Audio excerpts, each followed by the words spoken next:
আমার হসপিটালের টাইম দেওয়া ছিল সকাল ৯টায়। তো ৯টার আগেই আমি আর ইসমাইল আমরা হসপিটালে পৌঁছে যাই। আমার বাসা থেকে খুব বেশি দূরে না, সব কিছু মিলিয়ে 20 মিনিটসের মতো লাগে। তো যাই হোক, সময় মতো এসে যাওয়াতে অনেকটা রিল্যাক্স ছিলাম। এখানে আসার সাথে সাথে বেশ কিছু ডকুমেন্ট সেগুলো পূরণ করে দিতে হয়। তারপরে আমাদের যে ফটো আইডি আছে, পাসপোর্ট, এগুলো সব রিসিপশনে দেওয়ার পরে তারা ওয়েট করতে বলল। আর নির্দিষ্ট সময় পরে নার্স এসে আমাকে আমার কেবিনে নিয়ে যায়। সো এই সময়টা পর্যন্ত সব কিছু ভালোই ছিল। আর আমি অপেক্ষা করছিলাম যে কখন ইসমাইলকে তারা ভিতরে অ্যালাউ করবে, কারণ আমাকে নিয়ে আসার প্রায় ঘন্টা 1.5-2 পরে ইসমাইল ভিতরে আসতে পারে। এই টাইমটার মধ্যে তারা বিভিন্ন প্রসিডিওর যেগুলো আছে সেগুলো স্টার্ট করে দিয়েছিল। আমার হাতে তখন ক্যানোলা অলরেডি তারা সেট করে দিয়েছে। ইসমাইলকে দেখে মনে হচ্ছে খুব হাসি খুশি সে, আসলে না, ভেতরে ভেতরে সে টেনশনে অস্থির হয়েছিল। একটু পর পর খালি আমার কাছে আসতেছিল যে এটা খাও, এটা খাও, রিল্যাক্স হও। সে আমাকে রিল্যাক্স করার চেষ্টা করছিল। আসলে যত চেষ্টাই করুক, এই সময়টা আসলে অনেক টেনশনেই থাকে। যারা এই সময়গুলোর মধ্য দিয়ে গিয়েছেন তারা সবাই বুঝতে পারবেন। আর হসপিটালের খাবার দাবারের কথা কি বলবো, যেহেতু এটা ফরেন কান্ট্রি, এদের খাবার দাবার তো আর আমাদের এশিয়ান ফুডের মতো হবে না, মিলবে না, এটাই স্বাভাবিক।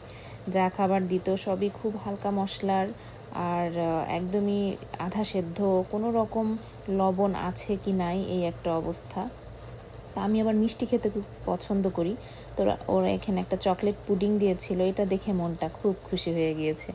বাট এছাড়া বাকি যে খাবারগুলো আছে, এই যে গ্রিন বিন, তারপরে পাস্তা উইথ সস, মানে কোনো লবণ নেই কোনোটাতেই, জাস্ট সসের মধ্যে যে সামান্য লবণ বা যা আছে, যে স্বাদ, সেটা দিয়েই খাওয়ার একটু চেষ্টা।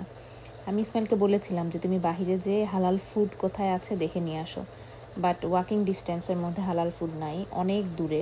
আর এদিন এত গরম ছিল, মানে নিউ ইয়র্কে এই বছর প্রচুর প্রচুর গরম যাচ্ছে।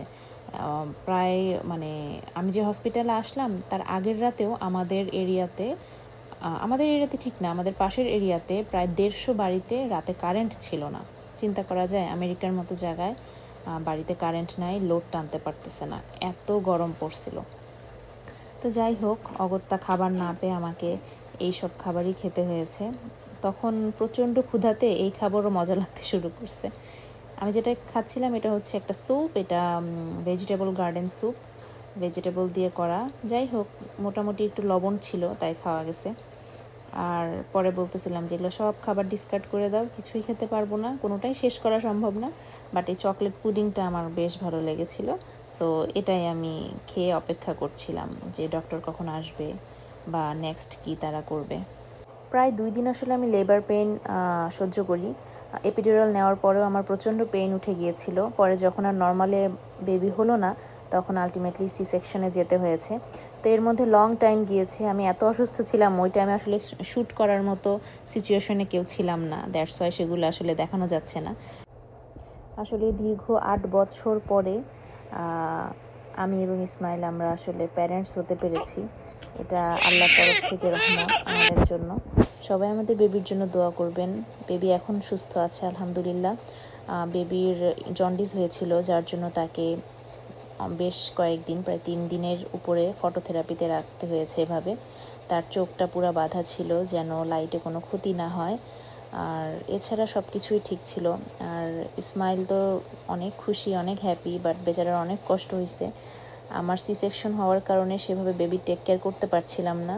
যারা নার্স ছিলেন তারা চেষ্টা করছিলেন যতটা করা যায়, আর বাকি সমস্ত কিছুই ইসমাইল টেক কেয়ার করছে।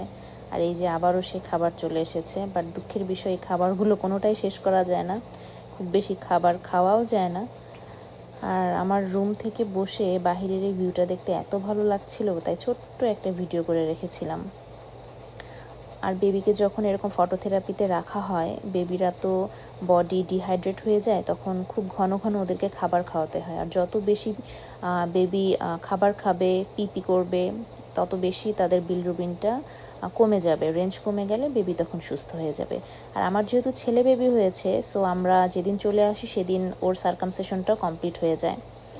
এখন বাসায় যাবার পালা, আমাদের রিলিজ হয়ে গিয়েছে আর তার বড় চাচা তাকে নিতে এসেছে। আমরা অনেক হ্যাপি ছিলাম। আলহামদুলিল্লাহ। সো সবাই আমাদের জন্য অনেক দোয়া করবেন, আমার বেবির জন্য দোয়া করবেন। সবাই ভালো থাকবেন। আল্লাহ হাফিজ।